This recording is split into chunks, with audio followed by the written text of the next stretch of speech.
አልሲሲ በተበላ ዕቁብ መደንፋት ጀምረዋል። አሜሪካን የልብ የሰጠቻት ይመስል ግብፅ ያላትን ኃይል በሙሉ በኢትዮጵያ ላይ እንደምታውል የሚገልጽ ሽለላን አብዝታለች። ኢትዮጵያ የምትከተለው ኃላፊነት የጎደለው አካሄድ ግብፅ እጇን ታስራ አትመለከተውም ስትል በተደጋጋሚ በዛች የታቀፈ መልእክቷን ማስተላለፍን ቀጥላለች። ግብፅ ትብብርን፣ ፈጠራንና ዘላቂ ልማትን በማጎልበት የውሃ ጥቅሟን ለማስጠበቅ አስፈላጊውን ሁሉ እርምጃም ትወስዳለች ሲሉ ፕሬዝዳንት አልሲሲ ተደምጠዋል። የተወደዳችሁ የኑር መረጃችን ተከታታዮችም ጉዳዩን በዝርዝር መመልከት ተገቢ ነውና የሰሞኑን የግብፅን ሽለላም የመሪዋን ድንፋታ ጠለቅ ባሉ መረጃዎችን እንመልከተው። አብራችሁን ቆዩም።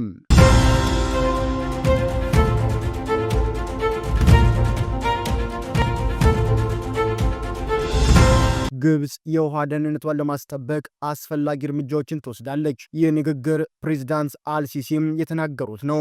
ኢትዮጵያ በአባይ ወንዝ ላይም ገንብታ ካስመረቀችው የህዳሴ ግድብ አንጻር ግብፅ ብሔራዊ ጥቅሟንና የውሃ ደህንነቷን ለማስጠበቅ አስፈላጊ የሆኑትን ሁሉንም እርምጃዎችን እንደምትወስድ ፕሬዝዳንት አብድልፈታም አልሲሲ ተናግረዋል። ፕሬዝዳንቱ ኢትዮጵያ ታላቁ የህዳሴ ግድብን በማስተዳደር ላይ እየተከተለችው ባለው ኃላፊነት የጎደለው አካሄድ ላይ ሀገራቸውን እጇን አጣጥፋ እንደማትመለከትም ገልጸዋል። አልሲሲ በዋና ከተማዋ ካይሮ ለተካሄደው 8ኛው የውሃ ሳምንት ተሰብሳቢዎች በቪዲዮ ባስተላለፉት መልእክትም ግብፅ ዲፕሎማሲና ዓለም አቀፍ ተቋማት በይበልጥ በተባበሩት መንግስታት ድርጅት ላይ መተማመኗ እንደ ድክመት መቆጠር የለበትም ብለዋል። ግብፅ ታላቁ የህዳሴ ግድብ ከአባይ ወንዝ የምታገኘውን የውሃ መጠን ይቀንስብኛል ስትል አጥብቃ ስትቃወም የነበረ ቢሆንም ፕሬዝዳንቱ እሁድ ዕለት ባደረጉት ንግግር ላይ ግን ባለፉት ሳምንታት በሱዳን ውስጥ ለተከሰተው የጎርፍ መጥለቅለቅ የኢትዮጵያ ግድብ ተጠያቂም አድርገዋል። ኢትዮጵያ ግድቡ ተገቢ ባልሆነ ሁኔታም እያስተዳደረችው በመሆኑም ባልተመጣጠነ የውሃ ፍሰት ምክንያት ባለፉት ቀናት በሁለቱ የታችኛው ተፋሰስ ሀገራት ውስጥም ጉዳት ደርሷል ሲሉ ተናግረዋል። ፕሬዝዳንቱ በንግግራቸው ላይ ከግድቡ ምርቃት ከጥቂት ቀናት በኋላም የተከሰተው ነገር በግድቡ የሥራ ሂደት ላይ ሕጋዊ አሳሪ ስምምነት እንዲደረስ ያቀረቡነውም ጥያቄ ትክክል መሆኑን የሚያሳይ ማስረጃ ነው ሲሉ ተናግረዋል። አልሲሲ ኢትዮጵያ የታችኛው ተፋሰስ ሀገራትን አስቀድማ ሳታሳውቅ ወይንም ሳትተባበር ወጥነት የሌለው ውሃ ትለቃለች ሲሉም ወንጅለዋታል። የኢትዮጵያ የውሃና ኢነርጂ ሚኒስትር ግብፅ ህዳሴ ግድብ በአግባቡ ባለመተዳደሩ ምክንያት የተለቀቀው ውሃ በሱዳን ጎርፍ እንዳስከተለም በመግለጽ ከዚህ በፊት ያወጣቸው መግለጫዎች በሐሰት የተሞላና ተንኮል አዘል በማለት ውድቅ ማድረጉም ይታወሳል። ታላቁ የህዳሴ ግድብ ባይኖር ኖሮም ባለፉት ወራት በኢትዮጵያ ደጋማ ቦታዎች የታየው ከፍተኛ ዝናብ ሱዳን እንደዚሁም ግብፅ ውስጥ በሰው ህይወትና በመሰረተ ልማት ላይ ታሪካዊ ውድመት ሊያስከትል ይችል እንደነበረም በመግለጽ በወቅቱ ምላሽም ሰጥቷል። አልሲሲ አገራቸው የወሰደቻቸው የዲፕሎማሲ እርምጃዎች የጥንካሬ መገለጫም የብስለትና በንግግር የማመንና የናይል ተፋሰስ ሀገራትን ፍላጎት አደጋ ላይ ሳይጥሉ ለመጠበቅ የተደረገ መሆኑንም አክለዋል።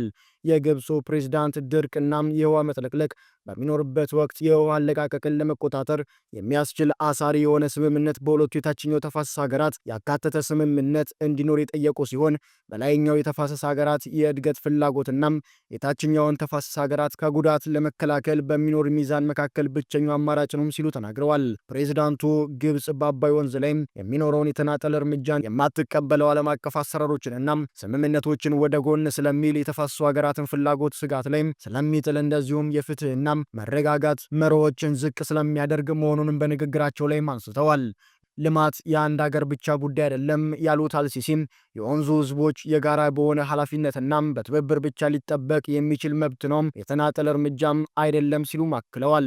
በህዳሴ ግድብ ግንባታ ወቅትም ለ14 ዓመታት በተለያየ ዙር የተደረገውን ድርድር የጠቀሱት ፕሬዝዳንቱም የሁለቱም ፍላጎት ከግምት ያስገባ አሳሪ ህግና መብቶችም እና እንደዚሁም ከግዴታዎች መካከል ሚዛን የጠበቀ አስገዳጅ ስምምነት ታሳቢ ያደረገ ፍትሐዊና ብስለት የተሞላበት የዲፕሎማሲያዊ መንገድ እንደነበረም ተናግረዋል። ፕሬዝዳንቱ በንግግራቸው ካይሮ ኢትዮጵያ ያስቀመጠቻቸውን የልማት ግቦች የሚያሟሉ በርካታ ጥሩ ቴክኒካዊም አማራጮችና የሁለቱን የታችኛው ተፋሰስ ሀገራት ጥቅም የሚያስጠብቅ ሐሳብ አቅርባ እንደነበረም ጠቅሰዋል። ነገር ግን እነዚህ የግብፅ አማራጮች የፖለቲካ ፍላጎት ባለመኖሩና በጠባብ የፖለቲካ ሀሳቢዎች የሚመራ የተናጠል እውነታን የመጫን ፍላጎት ብቻ ሊገለጽ በሚችል ግትርነት ተቀባይነት ሳያገኝ ቀርቷልም ብለዋል።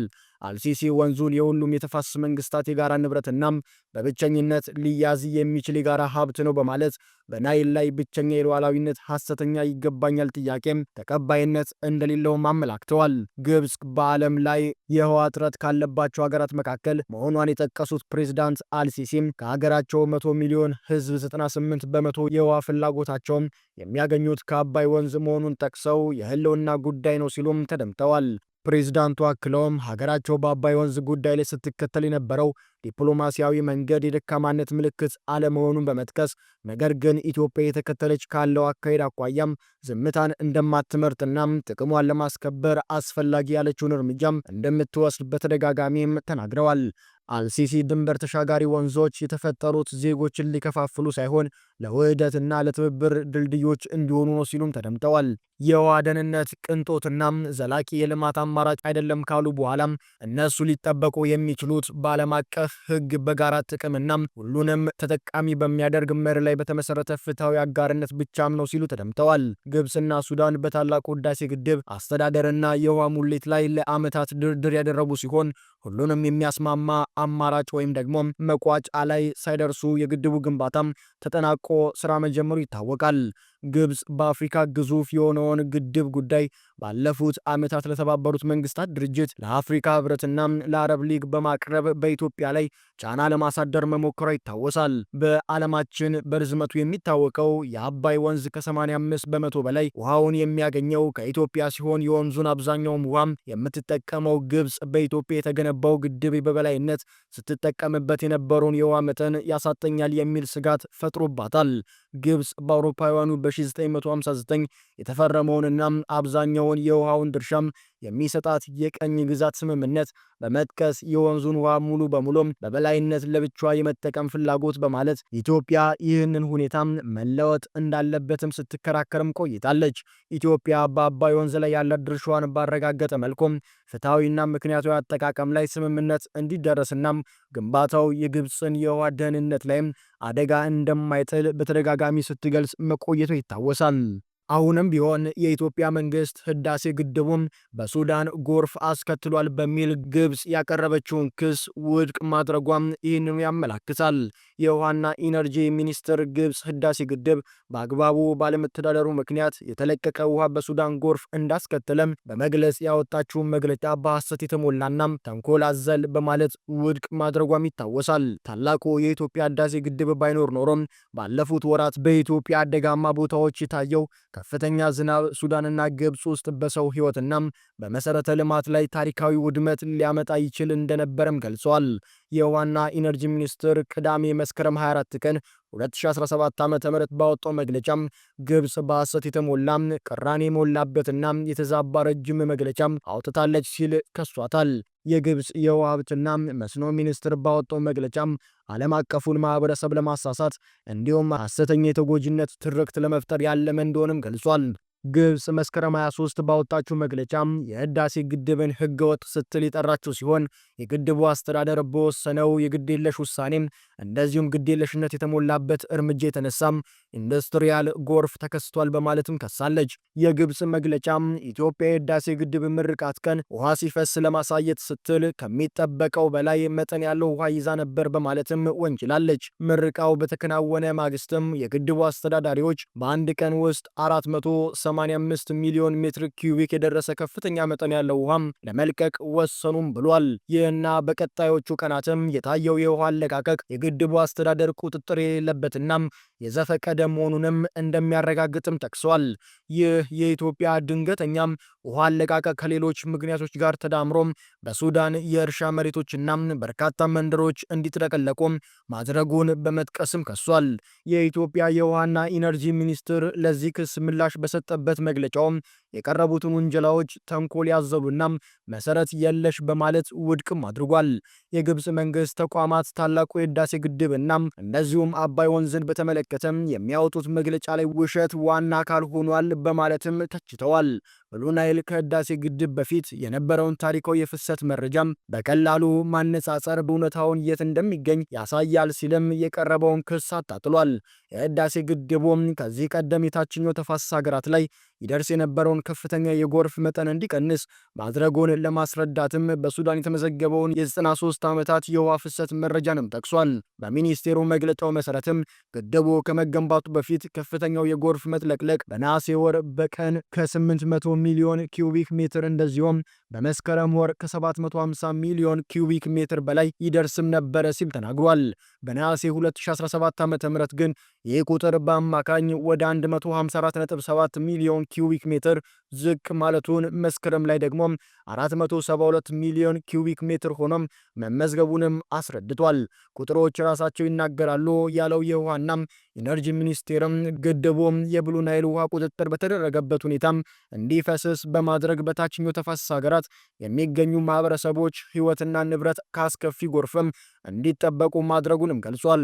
ታላቁ የኢትዮጵያ ህዳሴ ግድብ ባይኖር ባለፉት ጥቂት ወራት በኢትዮጵያ ደጋማ አካባቢዎች የተከሰተው ከባድ ዝናብ በሱዳንና በግብፅ በሰው ሕይወትና በመሰረተ ልማት ላይ ታሪካዊ ጥፋት ሊያስከትል ይችል ነበር በማለትም የግድቡን ጥቅምንም አንስቷል። በተጨማሪም የግብፅ ክስ የሱዳን ባለስልጣናት በአገሪቱ የተከሰተውን ጎርፍ በተመለከተ ከሰጡት ምክንያት ጋርም የሚቃረን እንደሆነ በመግለጫውም አስፍሯል።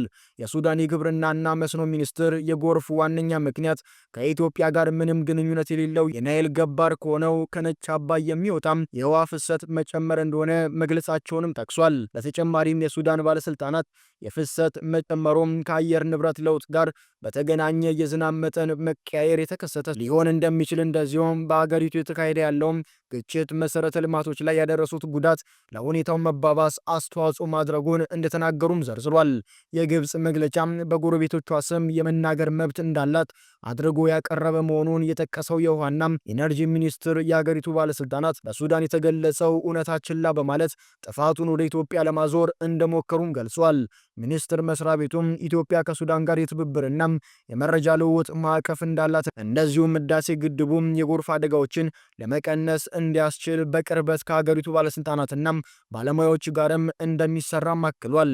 ኢትዮጵያ የሃይድሮ ኤሌክትሪክ ግድቦችን በመገንባትና በማስተዳደር ረገድ የረጅም ጊዜ ልምድ ያካበተች ሀገር ነች። ህዳሴን ጨምሮም ግድቦቿን በማስተዳደር ረገድም ያላትን ከፍተኛ የሙያ ደረጃም እያስጠበቀች ትቀጥላለችም ሲል በአጽንኦት ተናግሯል።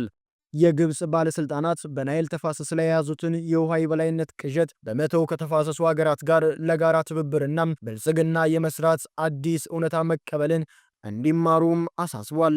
የተወደዳችሁ የኖር መረጃችን ተከታታዮች ለዛሬ ወደ እናንተ ይዤላችሁ የቀረብኩት አዲስ ወቅታዊ ሰበር መረጃችን ይህንን ይመስላል። በሌሎች አነጋጋሪና ወቅታዊ ሰበር መረጃዎች ዳግም እስከምንገናኝ ለዛሬው እዚህ ጋር ለማብቃት ወደድኩኝ። ሰናይ ጊዜም